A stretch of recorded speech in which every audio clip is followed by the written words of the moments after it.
Tales from the Squad Car. The first post is by Fucker Police, titled The Tyranny of Feeling. The tyranny of feeling. That's the problem with police. You don't show enough feeling, she said. You don't feel enough. She's right, of course. A drowning in a desert town with no lakes. My partner jumped into the small canal and pushed the huge man to the bank. I struggled and pulled. He pushed and slipped, both of us wet and covered with mud, neither feeling the cold water. Our new officer arrived and jumped into the scene, pushing on the man's chest while I hovered over his face, trying to see inside his mouth. His wife, hands on my shoulders, screaming in my ear, screaming no. I couldn't feel her breath on my neck, her tears on my head. Finally, my partner says to stop. Just stop. I looked down and saw my pants were covered in the man's blood, which had poured from the bullet hole in his temple. I couldn't feel the wet blood soaking through my pants. She's right, of course. I couldn't feel enough. A gunshot in the basement of a home. As I made my way down the stairs, the air was filled with a haze. A man, missing his face, and a rifle sitting in a lake of blood on the bed. 3 walls covered with meat. The mewling, writhing figure unable to speak, but clearly letting me know the horror, the pain he was feeling. A few inches of jaw glued to the carpet, the stubble of beard visible from the inside. The home now filled with explosive gas, a mother unaware, a mother begging us just to let her son die. As I grabbed the woman by the arm, I couldn't feel her brittle old bones under my grip. I couldn't smell the gas, couldn't gag as I pulled the jaw from the carpet. I couldn't find it inside me to feel the horror. She's right, of course. I couldn't feel enough. A mother, worn by the chemotherapy, held hostage. A son, a mind broken by drugs, and now holding mom hostage until a girlfriend returns. I can't feel the gun in my hands. A plan develops, a promise of a drink for a thirsty mother, worn by the long negotiation. A foot through the door, a son brings a knife towards my partner. I can't feel my friend get cut. I can't feel my gun screwed into the temple of a man who's so close to having a mind broken by a bullet. I've got a knife, the officer behind me yells. I can't feel the relief. She's right, of course. I couldn't feel enough. A breathing problem, a medical call. Leave it for the medics. But I'm here, and this lady isn't breathing. Won't breathe again. I can't feel her granddaughter behind me, watching me place shock pads on grandma's chest, watching me push helplessly on grandma as the machine tells me to push harder. Later now, the medic's gone. As her husband pulls me into a hug, I can't feel his heart breaking inside. Her husband has to say goodbye, and I go to her first. I never knew her, but she wouldn't want to be seen like this, not for a goodbye. I pull a breathing tube from her throat. I can't feel the bulb catch on her teeth, her stiffening jaw fighting this release. I pull on the bone needles screwed into her shins. I can't feel how the diabetes has scarred her lower legs. I wipe the blood from her nose and mouth. I can't feel how cold the blood already is. She is right, of course. I couldn't feel enough. A naked monster, celebrating his first day outside of prison with a cocktail of street drugs and liquor, kicking in the door. A boy, just 8, standing behind the door, holding a bat to protect his 4-year-old sister from the monster outside. I can't feel their panic. I don't know they stand just feet from where the monster and I fight. I can't feel his fingernails carving deep and bloody into my arm. I can't feel the burning as sweat, blood, and mace spray mix into the bloody cuts. He can't feel the pain, he's well beyond feeling. As he breaks the porch, breaks the door, breaks my skin, breaks the quiet peace of the neighborhood, I can't feel his hair in both my hands, pulling him back from the sidewalk where he slams his head. Even today, I can't feel those 5 long scars on my arm. She's right, of course. I couldn't feel enough. A stolen car, a property crime. A man, too much time inside bars, reaching for the gun wrapped in the white t-shirt, cleaner than any of his other clothing. I can't feel his hands around my waist as we fight, as we drag him from the car. I can't feel the cars driving past us as I punch. His girlfriend screams, but I can't feel her fear. As I continue to punch, 5, 6, 7 hits, why won't he stop? My wrist breaks, but I can't feel that right now. I'll give you this, he says later as we laugh together. You boys know how to get down. I ain't ever been punched like that. I can't feel this admiration. I can't feel how sometimes the only one who understands is the guy you have to fight on the other side of the game. Months later, putting together another Lego set for my son. He can't feel the bone inside my wrist give too much, the sharp pain that makes me gasp. I can't feel the wrist, the back, the shoulder that has given too much. She's right, of course. I couldn't feel enough. Another friend, another loss. Years ago now, he pulled that girl out of the cold creek. Did he feel how her 6-year-old body was too heavy, too water-soaked? She was the same age as his daughter the same age as mine. His daughter's handmade cards alongside my daughter's on the fridge. He'd felt enough. He must have had enough. The next post is by Forensic Unit, titled People Are Assholes. Most of the people I know try to teach their kids that cops are good. Cops are the people you call when you need help. If you are lost at the mall, find a police officer.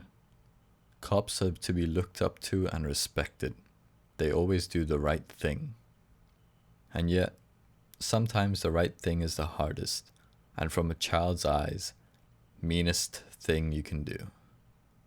Tonight, some guy got in a fight with his girlfriend. It got ugly. He broke her garage door.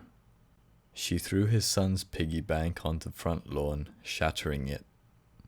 They slap each other around, and then he gets in his car with his 4-year-old son, William, and drives away. Another officer pulls him over a mile away. We talk to him. We talk to her. They both broke the law. They both committed criminal damage and assault. And they both did it in front of young William. Now, while the other officer is interviewing Dad at the side of the road, young William starts to get out of the car on a major road. I rush over and usher him back into the car and spend some time talking to him. William is 4.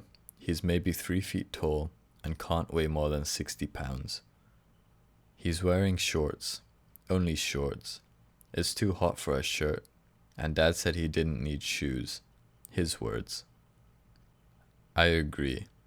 Most little boys don't need shirts or shoes. I tell him to sit in the driver's seat, and he tells me he's not old enough to drive. He's adorable. William goes on to tell me in a lispy, hard-to-understand 4-year-old tone that his dad and his girlfriend fight all the time. He tells me that his dad burns her books and that she broke his piggy bank. She took all of William's pennies and won't give them back.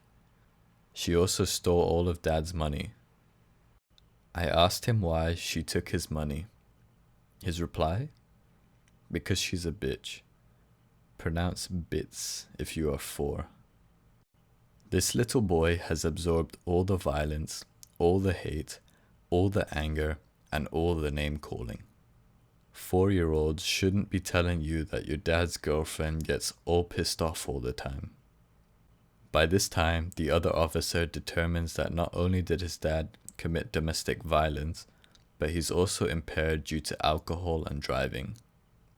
With William in the car, Dad needs to go to jail. He has to. The law is written that way. We no longer have a choice. We walk Dad away from his car, behind mine, and place him in cuffs. He gets put in a car, and I make arrangements for William for the night. A babysitter. I return to the car, where William has tears streaming down his face and is sobbing relentlessly. I ask him what's wrong. He tells me he wants his dad. I tell him that his dad needs to hang out with us for a while, but I arrange a sleepover with his babysitter, and he cries. The other officer leaves with Dad. I stay with William. He is beside himself with tears. I open the door and reach to him. He climbs up my arms like he's a little chimp. I've never been held by a cop, but it can't be the greatest. There's the gun, and the cold badge, and the radio, and all the other pokey things on the belt. But I try. I hold William and tell him everything will work out, and he cries. He cries and cries. He cries and repeats, "Daddy, Daddy, Daddy," over and over again. He cries and calls out so loud that when I try to ask for another unit to help me, my dispatcher can't hear me over his cries.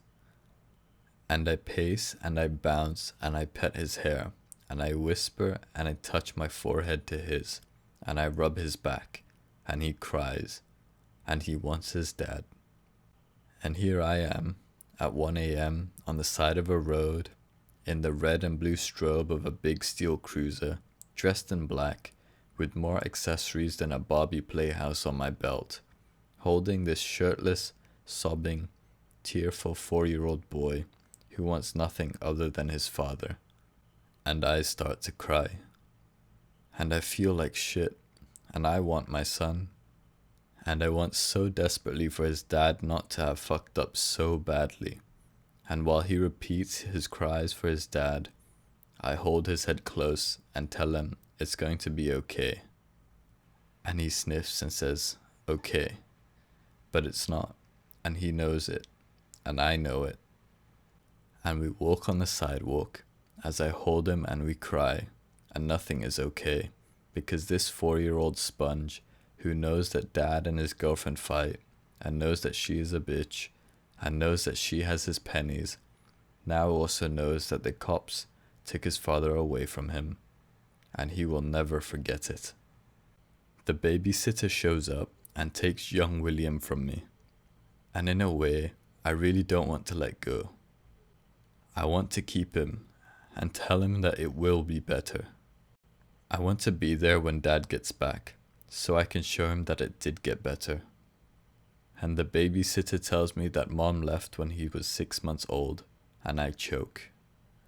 Dad is all this kid has, and I took him away from him. Or did I? No. Dad left. Dad fucked up. Dad made a series of horrible decisions. Dad decided to fight, to follow his girlfriend home, to fight, to get out of his car, to fight, and then to return to his car, where he's put his life, William's life, and everyone else's life in danger by driving drunk. And that's why he's gone now. But try to explain that to William, who can't even pronounce book yet, but will always remember the day those cops dressed in black came and took his dad away from him. So, who's the asshole now? I guess it depends on how old you are. The last post is by 2 blue zebras, titled "It's Not Your Car." If a car is reported stolen and someone tries to transfer it to their name at the BMV, we get notified. Then the BMV tries to stall long enough for us to arrive and investigate. We got one of those calls, 3 males, trying to pay the registration on a car that had been reported stolen. That was a little weird, since he wasn't trying to transfer it. Due to there being 3 suspects, myself and my partner, Winters, both went. We contacted the BMV staff, who gave us all the information the suspect had provided, like his license and the renewal notice and the current owner information. We talked to the main suspect, call him John. John told us how he was trying to pay the registration for his car. He had the registration notice in hand, with his name on it, dated a couple months ago. But I had the current owner information in hand, which was not him. The stolen report had the current owner's information on it, also not John. I asked him where the car was. He said he parked it at his apartment. I asked him if he knew the current owner according to the BMV, and he said no.